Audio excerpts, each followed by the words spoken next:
people together. That's what I'm known for, bringing people together. So anyway, that's great. Nice having you both.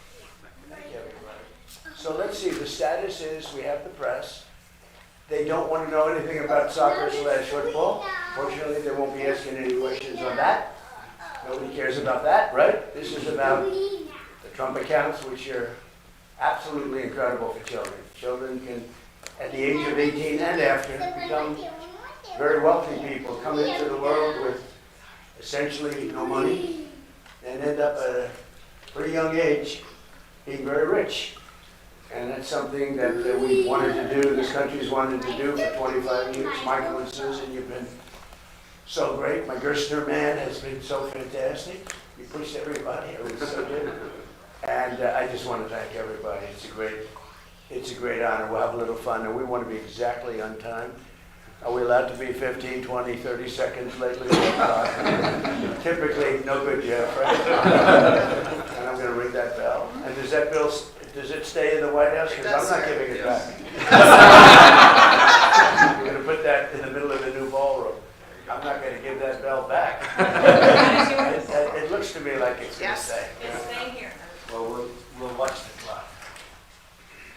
Thank you, Mr. President. So gracious to see you. So great to see you. Great show this weekend. Thank you. I was down in your box. Oh, the show was enjoyed good. it. Thanks. The speeches in Mount Rushmore, etc. Great to see you, sir. I did. Hi, everybody. Let me get over here. Yes, thank you. Thank you very much for today.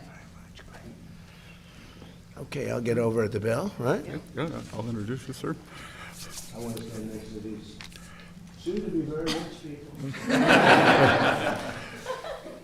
Good, so we'll get going, and good morning. I'm grateful to be with you on this historic occasion.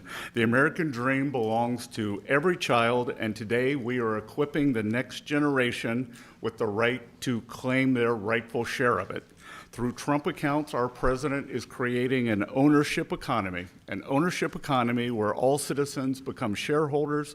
38% of American families do not have any exposure to our great equity markets, but with Trump accounts, over time, we can get that number to 0. Already, 6 million American children have signed up. 86% of them with families earning less than $200,000. U.S. Treasury, 1.4 million of those accounts will receive $1,000 from the U.S. Treasury to seed the accounts. When the markets open in just a few minutes, Right now. Trump accounts will benefit. So ring the bell, Mr. President.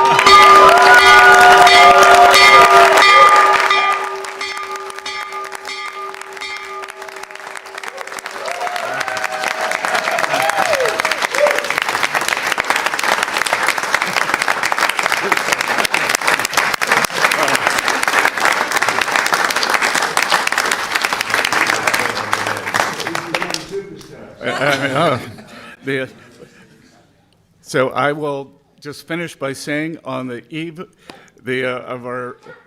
the heels of our 250th anniversary, that this will be one of the president's most enduring legacies, and the great bounty of this will go for generations to come. It is my privilege to invite President Trump to speak after we had two firsts today. First time we've ever had the New York Stock Exchange and Nasdaq. They do a joint opening, and first time we've ever had the opening bell run in the Oval Office. So, Mr. President.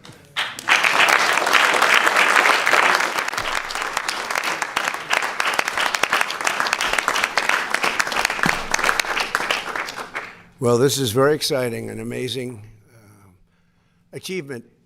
People, we don't know this, Michael, but people have been trying to do this for 30 years, and they were so generous. He put up, and she put up, I think she more than him, maybe. Both very much involved, but Michael and Susan put up $6.25 billion, and I'm sure if I make a phone call, they'll do it again. The job they've done is incredible in life, so we want to thank you very much. Amazing, really amazing.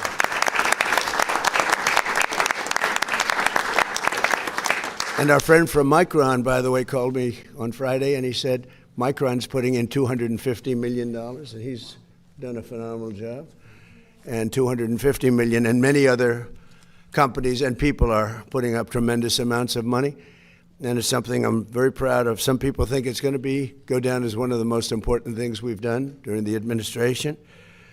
So after a truly historic weekend celebrating the 250th anniversary of America, today we're thrilled to officially launch the Trump accounts. And we had some beautiful people and speeches and tremendous crowds. We had the biggest crowd anyone's ever seen that unfortunately lightning caused it to leave. And everybody said, well, we'll do it another time. When I heard that, I said, no, we won't. Everybody had left. I said, we're not doing it another time. We're doing it on the 4th of July. And we actually started the speech on the 4th of July. We had to wait a little while, like a couple of hours, let the lightning pass. And everyone had left. And we came back, and they had 150,000 people came back from they took their car. They're going back home to Texas. They turned their car around. They came back. You wouldn't believe it, 150. I think the 150 was more impressive than the 425 or whatever it was. It was pretty amazing. And Mount Rushmore, likewise, was so incredible. So people love our country. Our country is doing incredibly well. Strongest military in the world has been displayed with Venezuela, who we're getting along with fantastically now. We've taken hundreds of billions of dollars of oil and given them hundreds of billions. They have more money than they've ever made. And we're doing very well. We paid for the war many times over. And then Iran, we're doing actually equally as well. We're just not getting the kind of coverage that we should. But we have eviscerated them military. And the bottom line is our country is strong. We have the greatest military anywhere in the world. I was with President Xi 3 weeks ago, and I said that, and there was no argument. Nobody's arguing. We built it during my first term, and we're using it now for very good reasons, because in this case, Iran can never have a nuclear weapon. We can never let that happen. On Saturday, July 4th, our administration deposited one-time seed contributions of $1,000 each into the Trump accounts of over 500,000 American children. It's a lot. And millions more will be getting additional contributions from generous donors like, as I mentioned, Michael and Susan Dell. They are truly incredible people. Go out and buy a Dell computer. He's not doing it for that. But I'll bet his business, Brad, has gotten even bigger. I have a son that loves their laptop. I have to tell you, no, I want a Dell. We're going to get him that money back one way or the other. And then I'll ask for another $6,250,000,000. We'll start the whole process all over again. No, he makes an incredible product, and right from the beginning. And Brad Gerstner has been pushing this, so he's a very successful man. Not quite as famous as the Dell family, right? It's Michael, but you are.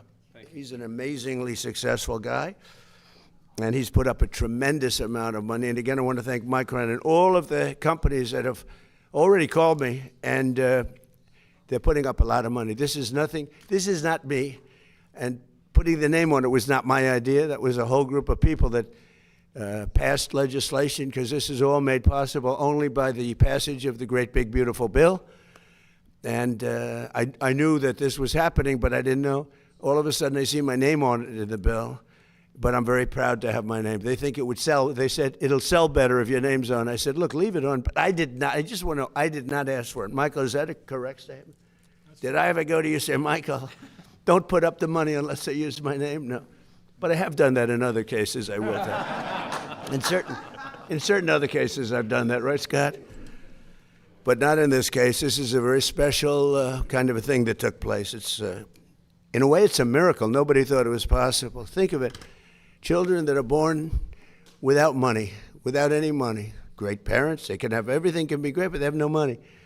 They can become very wealthy children at 18, and they can flip it over, or their people can flip it over into other vehicles at a certain age so that they don't take it out. I would recommend they probably don't take it out.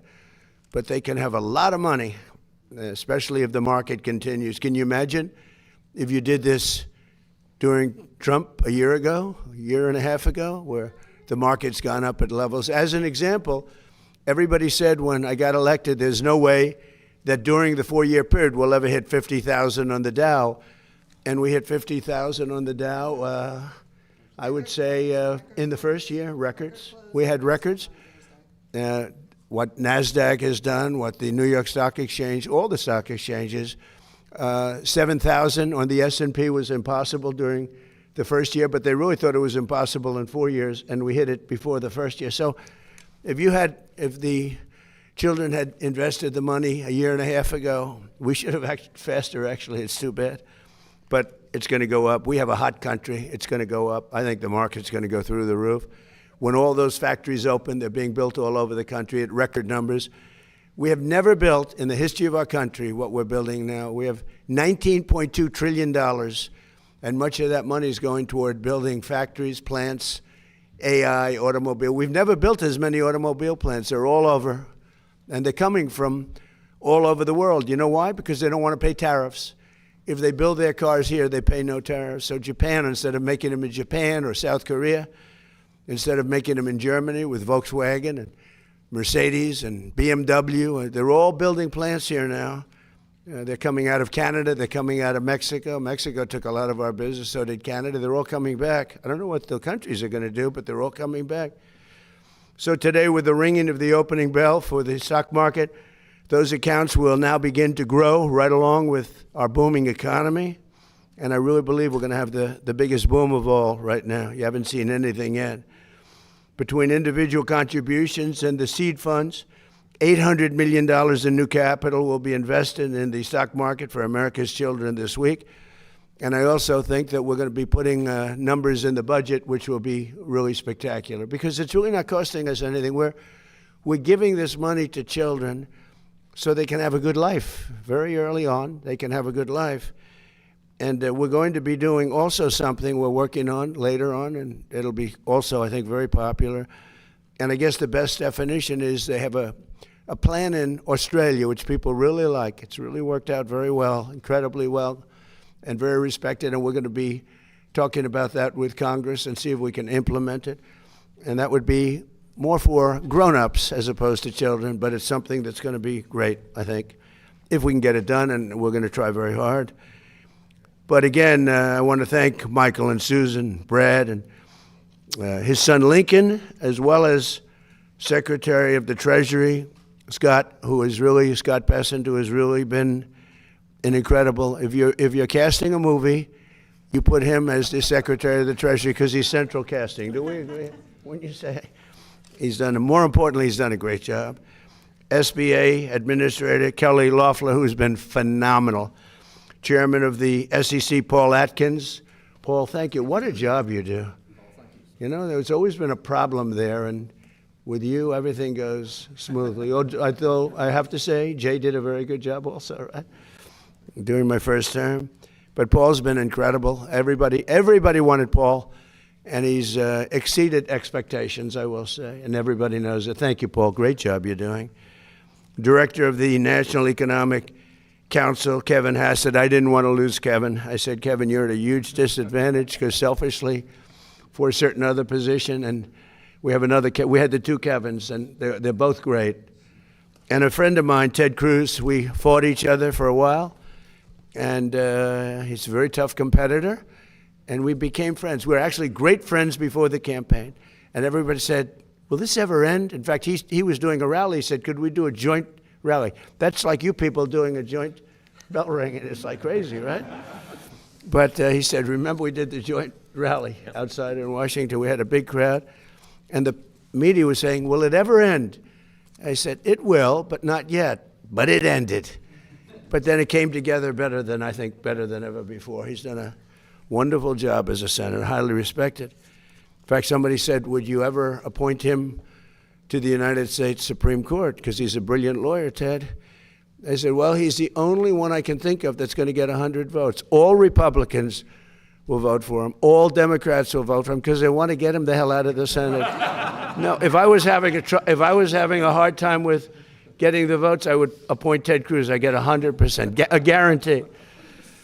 But when you look at all of the different things that have taken place, and you look at the international nature of what we're doing, because these are all international companies. So many I can't mention because they're too big to mention. The kind of money that's being invested is really, really incredible. So again, I want to, just because they're friends of mine, but the exchange CEO, Jeffrey Sprecher, is here today. He's an amazing man, amazing success. His wife has done a fantastic job at small business. They call it small business, but when you add it all up, it's probably the biggest business in the world, right? But Kelly has been incredible, and Jeff, thank you very much. New York Stock Exchange President Lynn Martin, we want to thank, and Nasdaq Chair and CEO Adina Friedman, and Nasdaq President Nelson Griggs. We have all of them. This is a fantastic group of people. Thank you very much. Thank you. We've got them all. Did you ever think you'd be in the same? Well, this is a great room. This is an amazing room.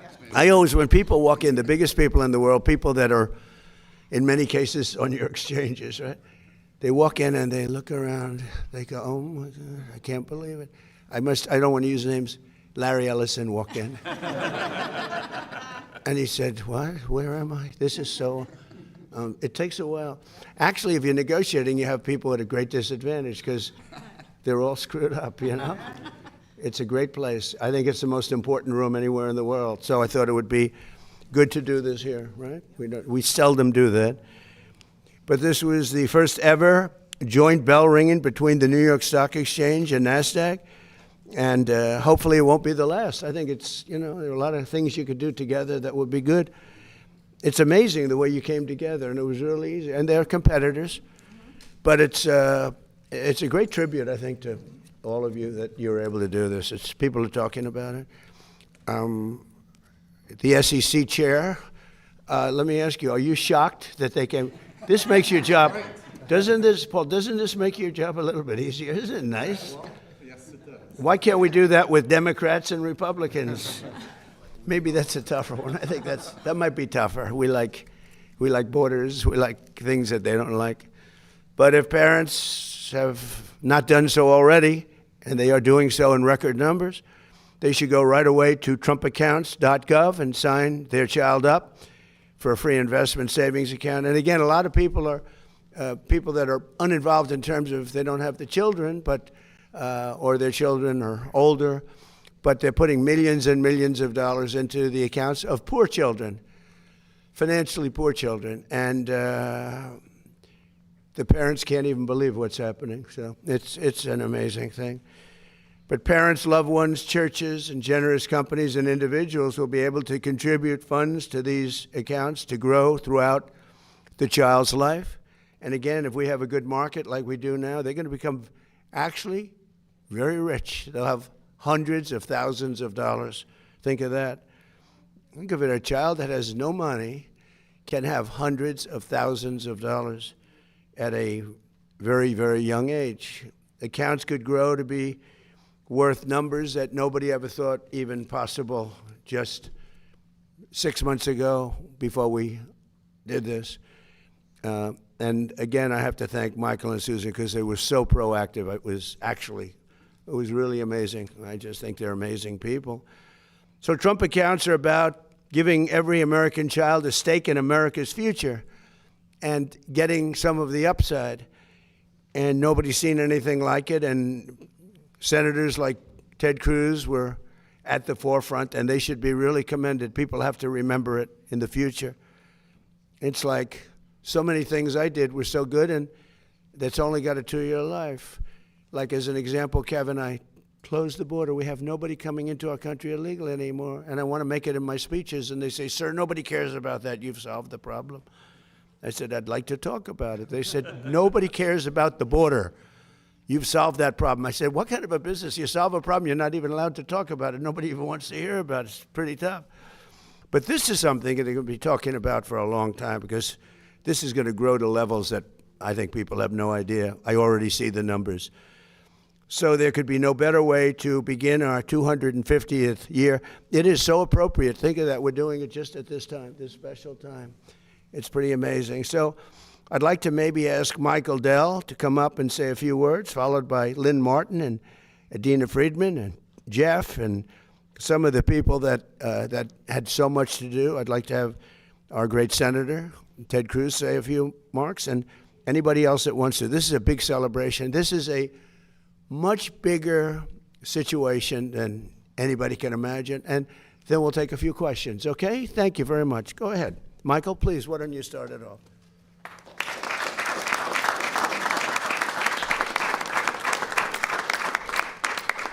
Thank you, Mr. President. Susan and I are very honored to be here as we celebrate the 250th. You know, 42 years ago, I started a company in my dorm room with $1,000. And today, every newborn American child will start their life with $1,000 invested in America's greatest companies, compounding for the future. But Susan and I didn't want the children that were born just before to be completely left out. So we are contributing $6.25 billion, $250 to 25 million eligible American children born between the ages of 2016 and 2024. Invested in America's greatest companies for their future, for their tuition, for down payments, for startup capital for a business. And to every business leader out there who hasn't already joined us, please join us.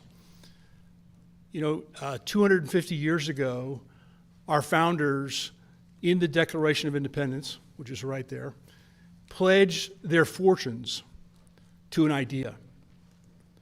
Today, we're pledging our fortune to the next generation of children. So to tens of millions of American children, your American story starts now. Thank you. Susan.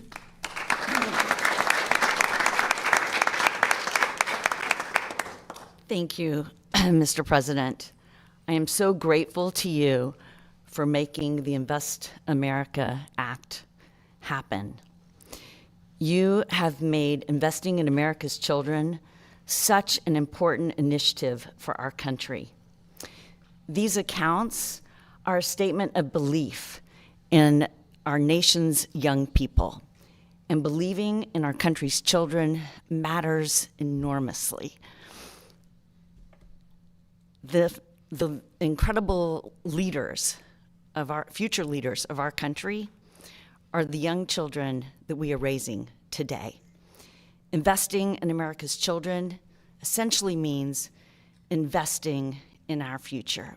It's an investment in America's ability to grow, to lead, and to compete for generations. Michael and I have believed in this idea for a long time, and seeing this become real is fantastic. A child that has a financial account in their own name is a child who has so many more opportunities and hope. And as a mother, I know that every child deserves that. So parents, claim your child's Trump account today. Years from now, your child will thank you for it.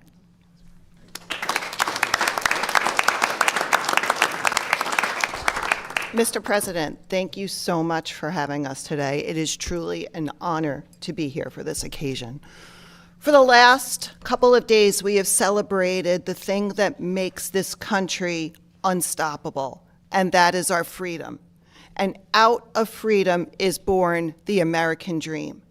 And today, under your leadership, it is the purest manifestation of that American dream. You are offering the American dream to the youngest generation to allow them to participate in the great wealth of America.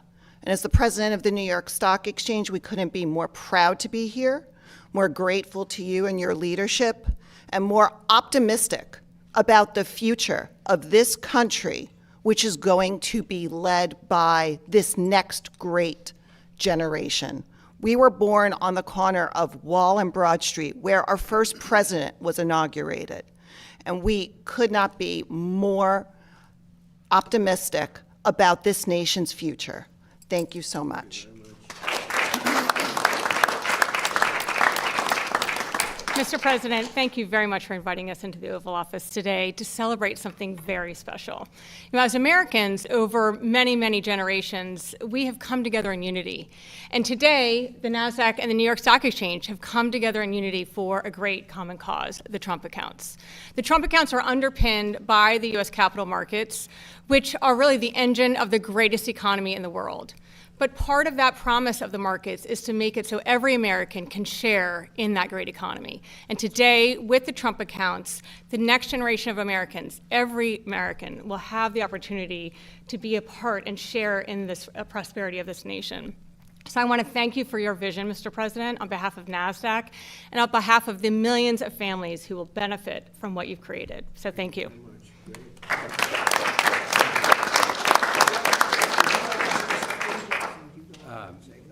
So hi, I'm Jeff Sprecher, the Chairman and CEO of the parent company, the New York Stock Exchange. One of the things that we celebrate on Wall Street, and we all in this room, we talk about Wall Street as the capital markets, and I don't think people realize that partly why Wall Street has its prominence is that our first president was sworn in on Wall Street, and the New York Stock Exchange was started to finance a brand new government and a brand new vision for a country. So it's amazing that 250 years later, this president is making that available to all Americans directly. And so it's incredibly fitting in my mind that we're here in this capital, which obviously is no longer New York, to widen the markets for everybody in the country. So thank you, Mr. President. Yeah, thank you. Mr. President, thank you for having us here. This is truly a remarkable day, remarkable setting for what has been a historic event. And at NASDAQ, every day we get to see brilliance come through the doors, companies that have created jobs, that have created an economy, and now the fact that's able to be shared for all these children is just a remarkable, remarkable feeling to be here and to look what we've created. So congratulations. Thank you. Great job. Thank you very much. It's great to be here, Mr. President. We wouldn't be here without you. It was just over a year ago that Michael and I shared with you the idea for the Invest America Act. We had been working on it for 4 years. We had tried to get it done under a prior administration. Kevin and I met in the Speaker's office some 3.5 years ago on the idea. It took this president and his entrepreneurial courage less than a minute to say, this must happen. This is the whole purpose of my presidency, the Main Street agenda, the 70% of people who have been left out and left behind, who feel they're no longer connected to the American dream, and he called the Speaker and told him to put it in the reconciliation bill. That, my friends, is leadership. It doesn't just happen. In fact, it rarely happens in a place like Washington. And his courage and his leadership of this administration, you know, and then the great partnership of my friends Michael and Susan Dell and so many others to bring this to fruition. But let me be clear. Today is day one, Mr. President. We're committed to the next 250. And what that means is not 1 million kids in America, not 2 million kids in America, every child in America. All 70 million kids under the age of 18 deserve to have one of these accounts. We're going to get the accounts open for them. We're going to get them fully funded. The outpouring of support from America's corporate leaders, small business leaders, moms and dads, great philanthropists, we believe will raise over $100 billion for America's kids over the course of the next 12 months. This isn't a program. This is a transformative platform. Think of 1935 Social Security scale platform. Over the next 15 years, over $2 trillion will go into the pockets of kids and families that would have otherwise had zero, that would have been left out of America's capital markets. That is a legacy worthy of the great mission of this administration, and it would not have happened without you and the leadership of your administration. So thank you.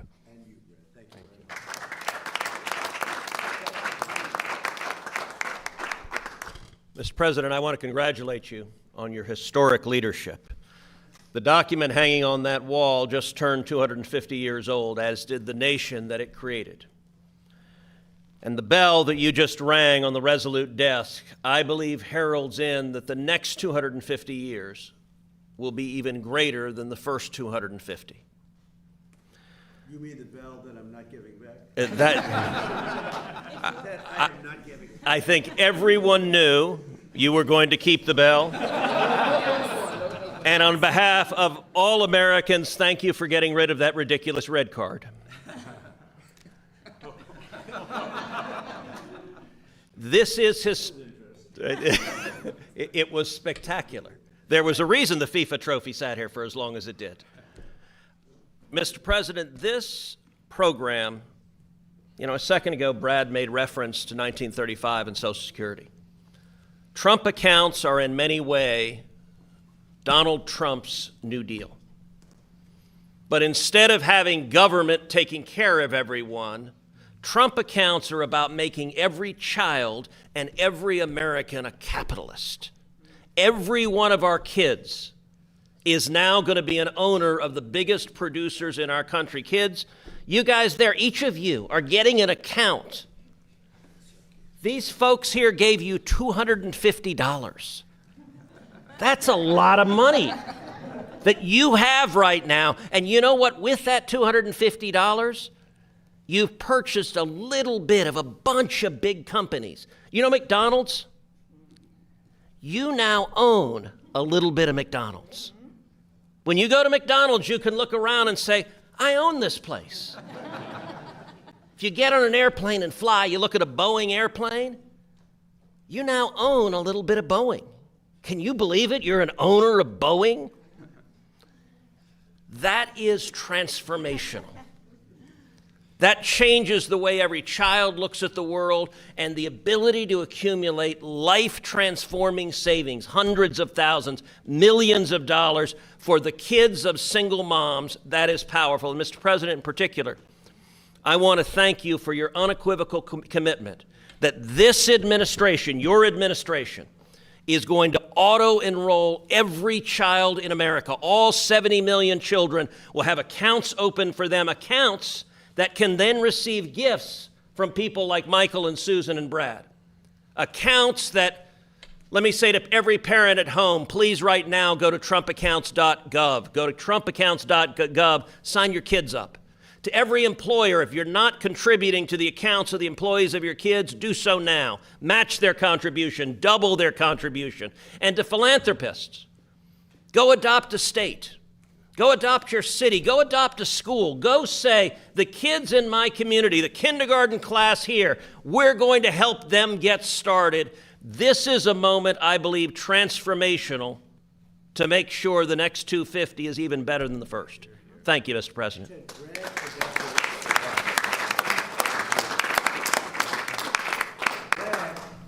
Rich man, he adopted an entire state. Yeah, so I'm from Indiana, and we're going to add $250 following Michael and Susan to all kids in the state of Indiana under the age of 5. Ray Dalio in Connecticut. We have lots of philanthropists. They're adopting states, cities now. We have the city of San Francisco has been adopted, the city of Oakland, and recently with with Katie, we've adopted a school in the city of Durham. We've adopted a Boys and Girls Club in Philly. We've adopted, a Big Brothers Big Sisters in Newark, New Jersey last Wednesday. And it's all to show the country the art of the possible. When you create an open source platform, anybody can give to anybody.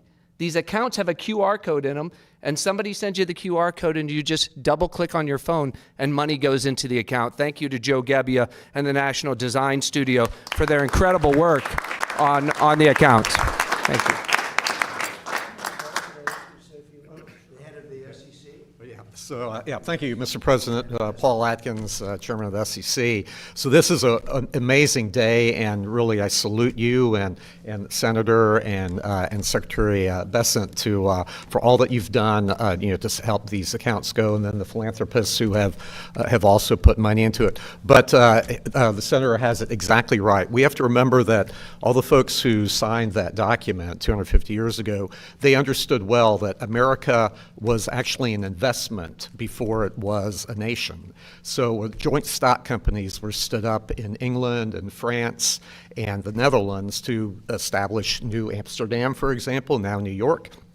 and to support the people there. So that is in our blood as a nation. And everywhere I go around the world to talk to my counterparts, finance and other regulators around the world, they always ask me, how do we replicate America's whole ethos of investment and risk-taking? Well, this is exactly how to do it. And as the Senator said so well, for the next generation to have a feeling that they have a real stake in our economy, in the products that are made for their benefit and for the benefit of the world, frankly. So I think it's an exciting day. Thank you very much for your leadership, and I'm really proud to be a part of it. Thank you very much.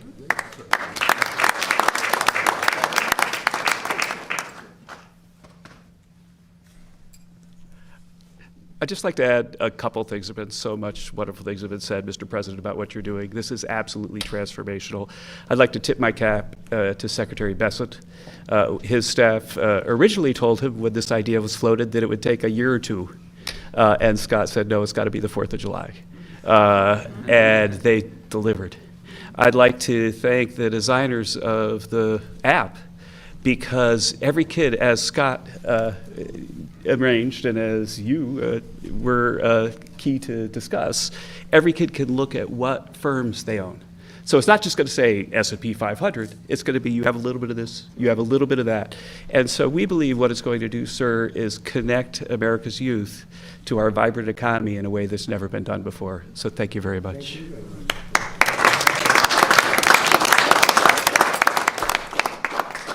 So everybody, we thank you. And the press has been very kind about this. This is one they have a hard time attacking. You know, we're all in this together. You have children. A lot of those children already, they have their accounts. We're going to see tremendous money come in from wealthy people and pretty wealthy people and very wealthy companies. And I'm getting calls from everybody to put money in. And they're going to put tremendous numbers of dollars in. And these children are going to have actually accounts. They're going to learn about finance a little bit. They can watch it. We're going to all watch it grow together. And we're going to have a whole different planet when they turn 18. It's going to be a lot different when you turn 18 and you have no idea what's going on and you have no money and no hope. Yeah, they're going to have great hope. It's the American dream. It's a big part of the American dream. So, again, Michael and Susan and Brad and everybody that has worked so hard, it's an honor to be. This is truly an honor to be involved in something that's pioneering, but really not, because for so many years, I said for many, many years, decades, they've tried to do it. They've never been able to pull it off. So I just want to thank all of you guys. And I think it's such a great tribute to come together. Some people said, no, there must be a mistake. You mean you're having separate meetings? I said, no, just watch at 9:30, right? So it's a great honor. And thank you for being so fair about it. So we'll take a few questions, please. Yeah, please. Vladimir Putin, shortly after speaking to you on July 4th, struck Kyiv and killed innocent civilians. Why isn't he feeling any pressure after speaking with you? Well, I think he does feel pressure. He wants to end it, and Ukraine wants to end it, and we're in talks, and we'll see if we can get it ended. It's a terrible thing. I ended 8 wars, and this was, in my opinion, going to be an easier one because I know both heads. I didn't know most of the heads. I did India, I did Pakistan, I did others. That could have been a real bad one. Nuclear, that was going to be nuclear. It could have been, as the Prime Minister of Pakistan, could have been 40 million people would have been killed, maybe 50 million. They had shot down 11 planes. It was raging for 4 days, and I got it stopped. And I did that, but this is one that I think we're getting much closer than people realize. And President Putin wants it to end. I will tell you that very strongly. A good call. And President Zelensky actually wants it to end now. And we're going to be going to NATO, and we're going to be talking about it. And I think we're going to get it. I think we're going to get it ended. It's been a terrible situation. Think of this: 25,000 people 2 months ago. 25,000 people were killed. 1 month, soldiers. Last month set the record. 36,000 people were killed in 1 month. Young soldiers, they go off to war and they're dead before the first weekends. It's drone technology. Michael, who would have thought that drones would have become such a factor? And they're killing machines. It's amazing. It's amazing. You hide behind a tree and it goes and gets you. And I've seen scenes that I don't want to see. I don't want you to see on that battlefield. You know, you hear about the Civil War, you hear about all of these different terrible wars, but this is really horrible. So I had a very good call, and I think we're getting close to getting it done. Mr. President, on the economy, there's been a refocus, it seems, in June to talk about your economic policies. When do you think that message will change the perception of Americans related to the economy? Well, I think people know. Look, oil is now at a level that it was, I think it's even lower on a barrel basis than it was before we started. We've gotten concessions. Now, they have to hold those concessions, but there'll be no nuclear weapon. We're going to be getting the, as I call it, dust, the enriched material, nuclear dust, I call it. Seems to have taken off, but it's enriched material. We're getting it. We're getting it. I went in for one reason, very strongly, that Iran cannot have a nuclear weapon. I'm not looking for regime change, although this is regime change. The first regime is gone. The second regime is gone. And I think the third regime is more reasonable, but we'll find out. But we've destroyed their, as you know, completely destroyed 150. They had 159 ships. Every single ship is at the bottom of the sea. We've completely destroyed. They don't have one airplane. They don't have radar. You know, one of the reasons we kept the oil down, because a lot of people said, Kevin, and a lot of people were saying that oil could go to $300, $350 a barrel, but one of the reasons that prediction wasn't right is we were taking out on average of 10, but sometimes less, sometimes more. 3 weeks ago, we had a night, 22 ships came out of the Strait, and the famous Strait of Hormuz, nobody ever heard of, but that is some big money machine, I'll tell you what. When you look at the numbers, Michael, that makes everything look small. No, wait. And we took out so much oil that people didn't know, and it only took a month and a half. They finally found out. They had no radar because their radar was destroyed. So we took them out late at night with no lights, with no nothing. And our great Navy, which did the greatest blockade anyone's ever seen, not one ship got through in 2 months. And we then freed up the blockade because we're close to maybe making a deal. I don't know. We'll make either. Look, we're going to win one way or the other. We're either going to make a deal or we're going to finish the job, okay? And it won't be tough to finish the job. I'd rather make a deal because I don't want to affect 91 million people. We can knock down their bridges in 1 hour. We can knock out their energy supply, all of those big plants that they built, big, beautiful, modern plants. They had a lot of money. They don't have any money now. We haven't given them any money. But we can knock out their electricity and power generating plants in, I would say, a small part of an afternoon. Every plant will be gone. And they know that. They know that. Please. Daniel, go ahead, please. Go ahead, please. Thank you so much. No, right behind you. Oh, yeah. You know why? He's a friendly voice. Go ahead. I wanted to thank you first and foremost for the Trump accounts. You see? That's what I call a reporter. He's actually a great reporter. So he'll directly benefit from the accounts. Good. Thank you. Fast forward 18 years from now, and a lot of these kids are 18, and they look at the Trump accounts and they see hundreds of thousands of dollars. What lesson do you hope they'll walk away from and think about you regarding this program, and do you think this will go down as one of, if not the signature policy achievements of your I hope so. I think it will. I really believe it's going to be one. I think we've done a lot of great things, but I think this will be one of the top. It's going to teach children to be entrepreneurial as opposed to the threat of communism that you're seeing a lot. This is not social democrats, by the way. That's a beautiful, we're social democrats, they say. They're not social, they're communists.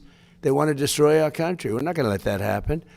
But this helps, even from the parent standpoint. You know, they see their child getting richer and richer as the market goes up. If it goes down, they don't lose anything. They make money. They have money. But if it goes up, they could become actually rich. And the parents are going to be watching, and we're all going to be watching, and we're part of a very big and very beautiful game. It's going to bring them into the mainstream. It's going to bring them into recognizing, like Michael Dell. I said, how the hell did you start this thing? What he built is incredible. Now his product is great. But as he said, he made them, I guess, laptops. He made a better laptop on his bed in a dorm than they sold in the store. So he started selling them, I guess, probably during college. I don't know where the hell you started selling them, but you sold a lot of them. And it just cascaded. And then his greatest deal was he met Susan, and she probably guided him beautifully. That was probably his most important thing. And they have great children, great everything. But, it's a beautiful story. Think of it. They gave $6.25 billion. And there's a rumor he's giving more. I don't know if it's true. I'm not holding him. I mean, it's hard to say, hey, how about doubling up, right? But think of that. And started with no money. He had a great brain, which is, that's better than money, I think. But, it's like an amazing story. And that can happen with other people. Maybe not to that extent. Maybe there could be a few to that extent, but not to that extent. But that can happen with some of the people here, some children living in poverty. It can happen. And now they have a real chance. It's a big thing. It's a big thing. Yeah, please. I wanted to ask you, can you describe your phone call with Gianni Infantino about the red card? And Belgium is appealing the decision. What's your reaction? You're asking me about the whole soccer thing? So, yeah, I did. I spoke to Gianni, who's highly respected, who's produced the most successful World Cup in history by, they say, 4 times. This isn't just a success. I actually said, Johnny, we've got all these games. Each one is turning out to be a Super Bowl. And we have all these games. When you think of it, every game is like a Super Bowl. Yes, I watched last night. What a game that was with Mexico and England. I mean, 2 countries, I don't know the players, although I think Kane is a great player. See, I played golf with him, and I like him a lot. He's a good golfer, too. But he's really great. But I watched, and no reason for me to watch, and you couldn't take your eyes off the game. Because I said, Johnny, you have all these games, because they added games. In a country where really it's not our main sport, to put it mildly. And this has been 4 times more successful. He told me last night, the numbers are 4 times greater. They think 50 or 60 million people are going to be watching the game tonight. I mean, this is getting to be Super Bowl numbers. But you have a game tonight, and they think they're projecting a minimum of 50 million people watching a game. We call it soccer. It's called football, I guess, but we can't really call it football because there's a little confusion. So yeah, you call it soccer. We're the only ones that do that, but we have football, and football's great. But I've never seen anything like it. So I saw the play. And I'm a person that loves sports and was a good athlete. And I understand sports really well, really well. And that wasn't a foul. That wasn't even an infraction. That was 2 guys running full speed that happened to crash into each other. You can't take your foot and properly place it on somebody else's foot when you're going, no, these were 2 great athletes that got tangled up. And this referee, who is a little bit suspect, if you check his past, I don't want to say that because I don't like to create controversy, but very suspect. If you'd like, I'll provide you with the past. He made a call that nobody could believe. Even people on the other side, they say, "Oh, we got lucky. Wow, that's." And it's very interesting. They say they don't show them in slow motion. And I never realized that. I never heard of that before. That they're not allowed to review in slow motion because it's so different. Because you'll take 1 little quarter of a second and you'll see that a hand is touching a neck or you see something. Whereas when you see it in fast motion, it will look like 2 guys collided, which is really what happened. They got sort of entangled. He didn't do anything wrong. And he's our best player or one of our best players. A very vital play. And he gave him a red card. I didn't know what that meant. I didn't think it meant much. Then I started hearing that means he can't play in the next game, at least in the next game. I said, boy, that's a big, if it happened to another player, it would have been unfair. But when they take your best player, or just about, they have some great players, and they say you can't play, that's very unfair. That's, it's one thing to penalize somebody for the game. But how do you penalize them for a game that hasn't been played yet? It's very unfair. You can't do that. So, yes, I asked for a review by FIFA. I spoke to a man who's highly respected, and by the way, whose level of respect has gone up tenfold. And he was good before this started, but he really pushed it in this country. I'm the one that got them to do it. It was not Biden. Biden was asleep. I got him to do it. In fact, it was very sad because I got him to do it. And if the progression was normal, I would have been retired now. The Democrats are saying, man, we should have just let him have his way. We would have had him gone. But I said, the saddest thing is I got the Olympics and I got the World Cup. I tried to claim 250 years too, but that didn't work. They said, that one is what it is. No, I tried, but it didn't work. But wait. So I got him. I was so proud of it. And then I realized, I wouldn't be president during that because I would have been out of office by that time. I felt badly. The beautiful thing about what I did is I ran. I never thought of it. And then all of a sudden I realized, I just got the Olympics, and I totally got that myself. And I just got FIFA. I got that myself. We gave a little piece to Canada, gave a little piece to Mexico. I got that myself. And a lot of people helped, like that man right there, Kevin. A lot of people, you know that. We worked hard on that, and we got it. But what we didn't know is how successful it was going to be. I didn't know. I said, Johnny, is anyone going to show up? Because, we're not really, I think soccer's doing much better, but I couldn't imagine. If you would have said to any very smart of these, like people like this, that the numbers they're doing now would be happening, they've never seen anything like it. Think of it. Take the most successful Olympics or the most successful FIFA, and you look at what's happened. You look at the numbers for this in the United States, just compared to FIFA, and it's numerous times more. It's not like 10% more, 2% more, 5% more, which is more expected. It's like 4 times more successful than anything they've ever done. In fact, I said to Johnny, let's do it again next time. And he said, that would be hard. I said, no, you do it again. But at the same time, you give it to somebody else for the next one. I don't know. It's a little crazy idea. But all I did, I asked for a review because I didn't think it was a foul. And, again, I'm good at this stuff. I didn't think it was a foul. I thought it was 2 great athletes that crashed into each other and got entangled. That was not a guy punching somebody in the face or anything that, would be different.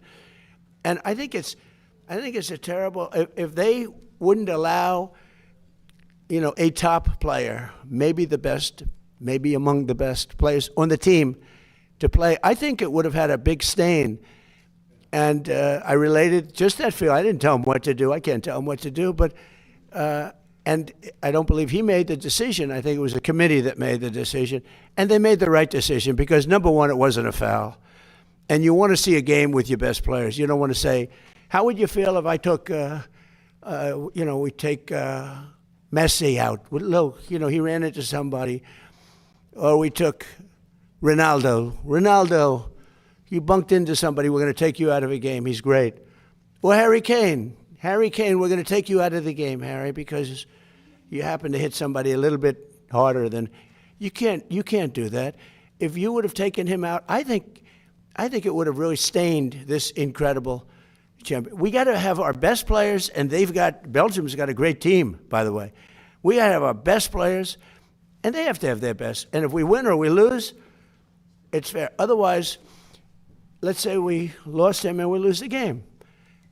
It would be a terrible thing. So I think they made a really brilliant decision. I think the referee's call was horrible. And nobody talks about that. They talk about the red card like it's fine. Nobody talks. The referee's decision to red card. I didn't know what the hell a red card was. When I found out, I said, you got to be kidding. This guy just hands up, okay, your best player is not going to play next week or in the next game. I said, wow, that's a lot of power. That's terrible. But then I looked at his past, and it wasn't so great. Okay. Yeah, Mr. President, are you going to talk to the Belgian Prime Minister before the game? I didn't think of it, but I would. He's a good man. I will tell you this. The people in Belgium If they win the game, they can be very proud. If they would win the game with a player missing, it would have been a different feeling. You can't do that. And I'm very glad. All I did was ask for a review. I didn't say, you have to do this. This man is a smart, tough man, Gianni Infantino. He's a smart, tough man. And his stock has gone through the roof because what the job he's done has been great. And I feel we have to have all the best players on the field. You can't take the best players. Yeah, please, Nabet. Go ahead. Thank you. Liam Cosgrove with Zero Hedge. What is your plan to facilitate broad adoption of these? And you mentioned, the communist issue, particularly that crowd, to get them to participate in this. Yeah. Since I see Anthony Populato's here, and he's probably going to ask, is Bitcoin in any way going to be related to this in the future? Are there plans to put Bitcoin in the Trump accounts? Well, I've become a big crypto guy only for one reason. If we don't have it, China's going to have it, and they would like to have it. But now they're not even trying that hard because we've taken over crypto. But I'm a fan. I wasn't initially. I didn't know much about it. But for some of my first term, I wasn't much involved, but I'd watch. And I watched it grow, and it's a huge industry. And I got involved in it a little bit for politics, because I realized there are a lot of people love crypto. And even me as a businessman, I'd see a lot of money starting to come in with Bitcoin and, the different forms. And I said, this thing's got a lot of life. And then I hear China was going to make a heavy move on it, just like they do for AI. By the way, we're leading China substantially in AI, by substantial. And one of the reasons is when they build these big plants, I allow them to build their electric generating units, whether they use nuclear or oil and gas, whatever they want to use, they can use. Except wind, we don't allow wind. Wind is terrible. It just doesn't work. It's too expensive, no good, bad for the environment. But and they're building their own plants with some of the greatest electric producing plants that you've ever seen. I mean, they're teaching the companies that produce electricity, they're teaching them how to do a plant. So that was my decision. That was my idea, because we have an old grid. It's tired. It's old. It would take years to fix it. And now we're actually taking the excess energy that they make. We need more than double the energy. If you take all of the electric that we have now, you need more than double it to power that industry, which is so shocking. When I first heard that, I said, no, you mean like a little, I couldn't believe that, Jeff. I heard more than double. So all the electric we make for everything to power that one industry. Now, with that being said, it's a massive industry, and it's going to be for good. I mean, look, we're going to have guardrails, and we have guardrails. You saw that a couple of weeks ago. We were able to stop something that we didn't like. And by the way, the company was very good. They were very good, you know that. But it can be used for tremendous good, and mostly good and some bad, and the bad we have to stop. But it's a massive industry, and I think things are going to happen. What you're seeing here with the kids, I think something could happen in that regard too, with a contribution to the people of our country. I'll give you a little inside information. Am I allowed to do that, Miss? Well, we have Paul. Am I allowed to do that? That's a little inside information. You understand? Scott, you know what I'm talking about. No, I think you're going to see a contribution made by those, because they're making tremendous amounts of money. They're also creating tremendous, the things that are happening in the world of medicine because of AI is not even believed. I'm friends with many doctors because of what I'm doing as president, and I've become very friendly with a lot of them. They're great. They're great as long as they tell me I'm healthy, okay? When they tell me I'm healthy, so far so good. Where's a piece of wood? But a couple of them got together last week and they said, we can't believe the progress that's been made in disease. Things that they didn't think would happen for 10 years happen in a matter of minutes, a matter of seconds. So this is going to be used for good. But we're leading China by a lot. We're leading everybody. Crypto's the same thing. If we didn't do it, China would do it. It's a massive industry. And frankly, when I went very pro-crypto, as you know, Biden was totally against it, but he has no idea what crypto is. He had no idea. He didn't have a clue. But they were very violently against it. They were putting people in jail. What they were doing to the crypto was horrible. It's amazing it survived that onslaught. It was a weaponization of government.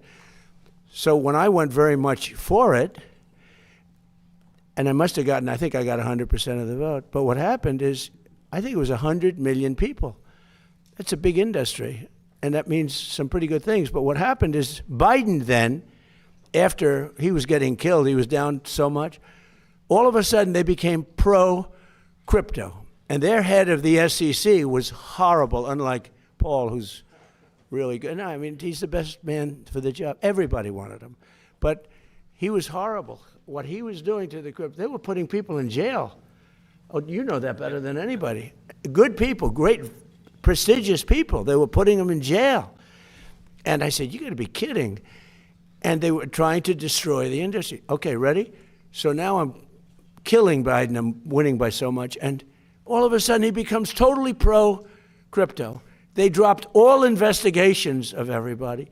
They allowed people to come out of jail. And every time I see a crypto guy where they dropped an investigation, I said, you're lucky I'm president, because I don't know if you know, the Biden administration became totally pro-crypto that last couple of months, because they were getting killed. Because crypto has a tremendous audience. So yeah, I'm very much for crypto, because it's not a question of a personal thing. Because I let my kids do whatever the hell they do, they can do. I don't ever talk to them about it. I'm allowed to, I think. I'm allowed to, but I don't bother, because this office is a much higher calling. So I make, as president, the president of the United States get essentially $2.5 million for 4 years, right? Wait a minute. It's spread out over a period of 4 years. It's about $2.5 million. I waived my salary. Now, I figured, because we've had other wealthy presidents. We've had Kennedy, and we've had FDR was very wealthy. Teddy Roosevelt was wealthy. And one of the wealthiest, believe it or not, was George Washington, who wasn't in the White House, but there are pictures of him surveying this ground. He's the one that sort of picked the location. I think he made a good choice. He picked a good location. But George Washington had 2 desks in his pre-White House. One was, and they were right next to each other. One was for business, and one was for the presidency. He had 2 desks in the same room. And so you're allowed to, but I choose not to. I don't talk to my kids about, this stuff. But I will say this, to me, cryptos are very powerful. A lot of people are using it. Bitcoin, they're using it at levels that I don't think anybody understands really how powerful. And if we didn't do it, China would do it in a minute. And if we let our guard down on AI, if I didn't come up with the idea for electric plants, producing plants, they become a utility. Basically, these guys producing, you might as well put them down. Paul, I think you should mark them down as utilities, because frankly, in many ways, I'm more impressed by their electric plants. And they're building them on top of the buildings, alongside of the buildings, standalones right next door. But you have to see some of the electric producing, the generating plants that they're making, nobody's ever seen, because they're brilliant people. And it's a fantastic thing. But if I didn't come up with that idea, maybe somebody else would have. I doubt it, because it's too simple. I mean, it's such a simple idea. Do you know that your friends, Michael, when I came up with that, and I told Mark Zuckerberg, I told Bezos, I told all of the people, AI, Sam, Elon, I told them all, I said, no, I'm going to let you build your own plant, and I'm going to get you fast approvals. They thought I was kidding. They said, and they would submit plans without an electric plant. And I'd get calls from Lee Zeldin, who's a star, environmental, fast approvals, good approvals, but fast. And they call up and say, sir, these plants are not taking advantage. And I call them and say, why aren't you producing? They said, we thought you were, every one of them, they thought I was kidding, because they can't believe it.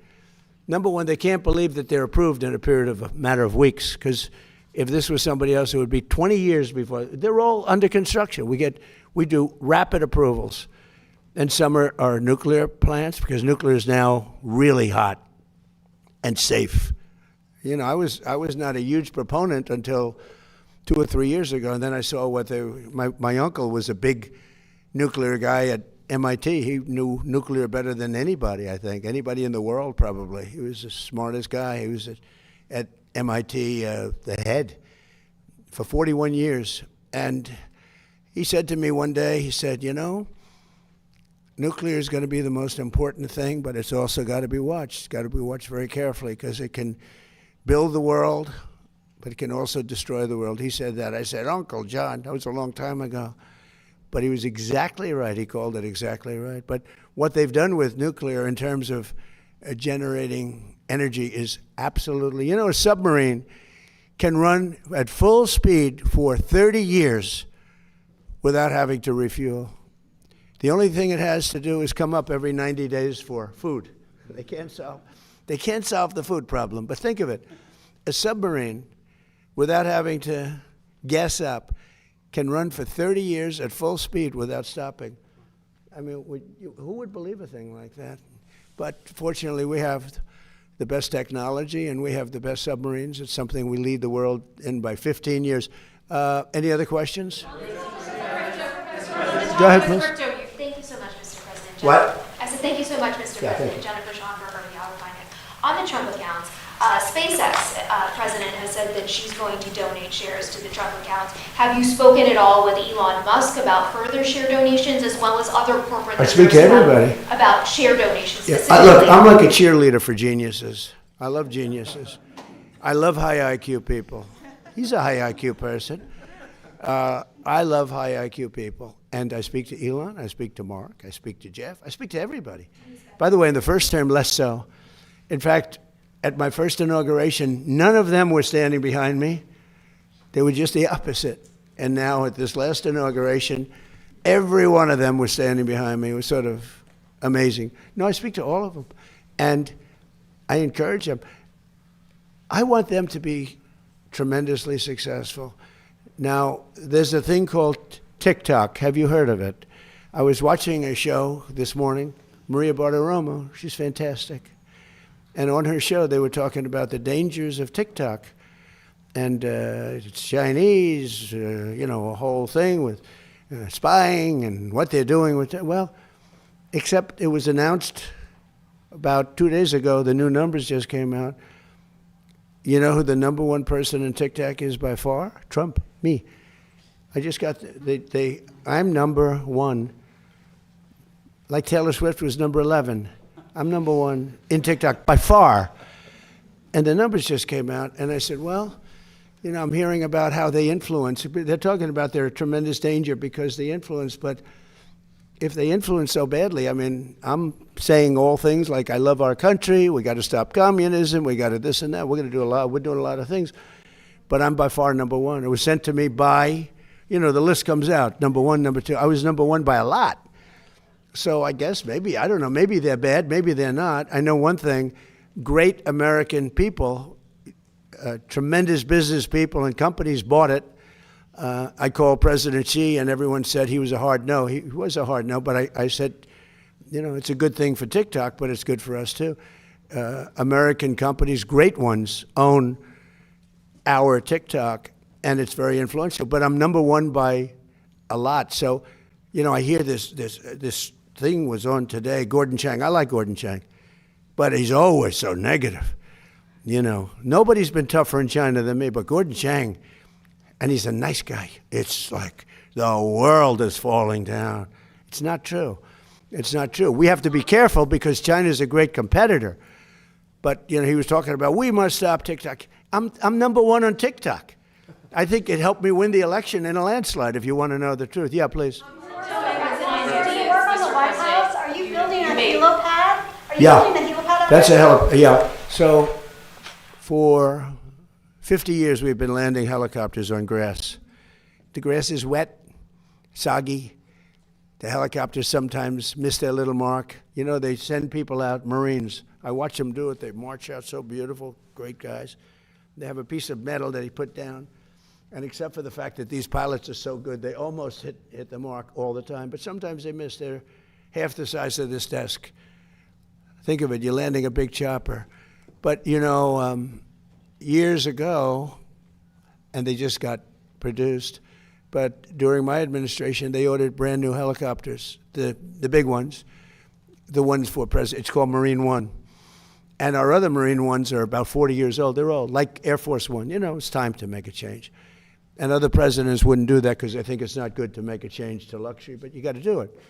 Other countries have them. So Sikorsky we ordered a number of Sikorskys as the helicopters back and forth. Well, they're about 2.5 times more powerful than the old ones. And when you land on the grass, it's not that the grass gets discolored, it gets ripped out.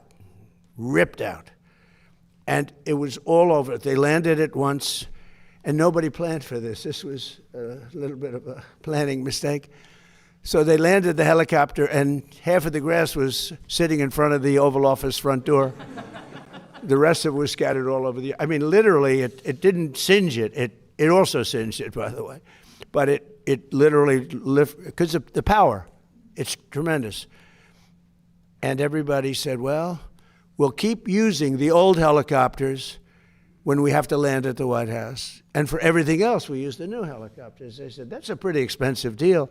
You wouldn't do that for your company. You'd figure out an answer. So I said, because I have helicopters, and 3 of them. And I said, because they've been great for my business. I think they're incredible. So Sikorsky 76, right? And I always was lucky. I always got helipads.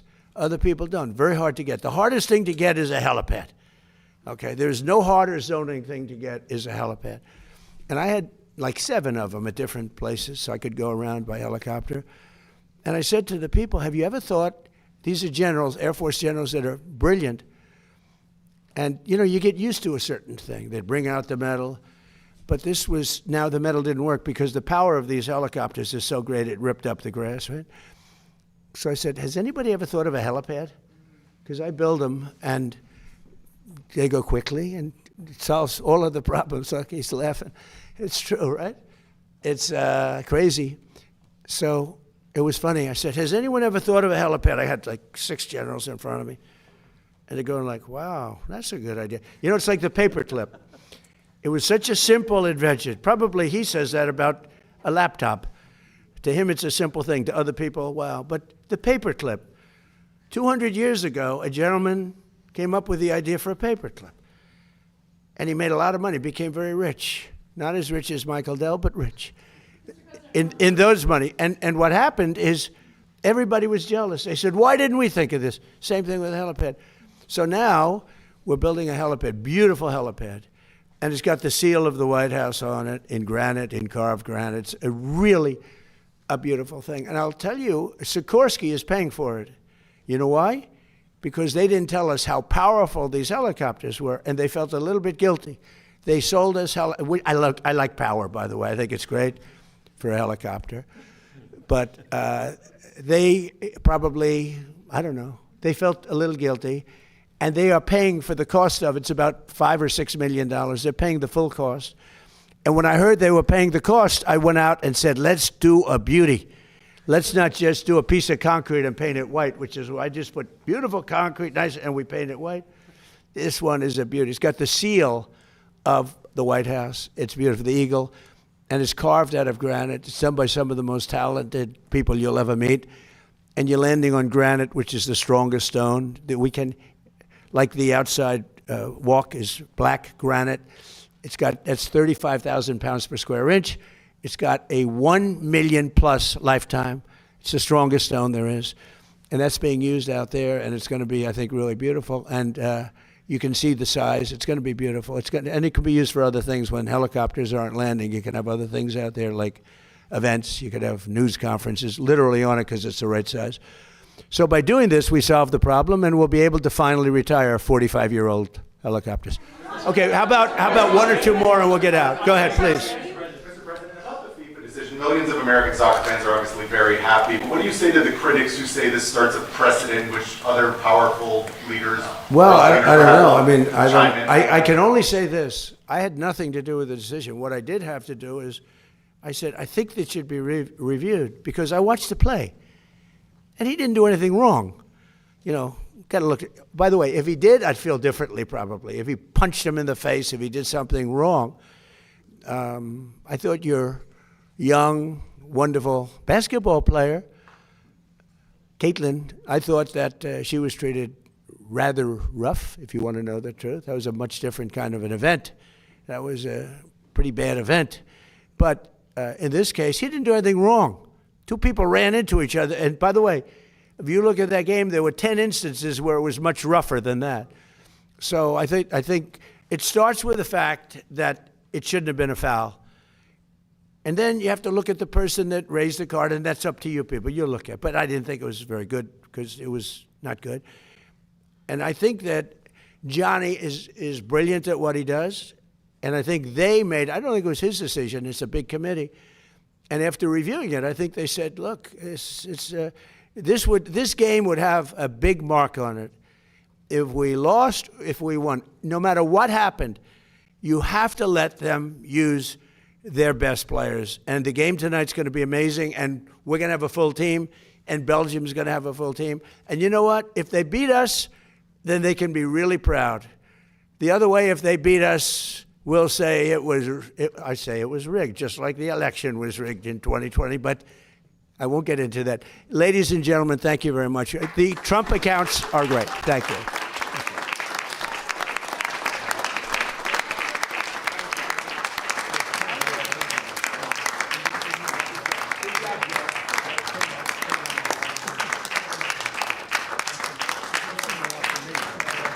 He thinks it's easy.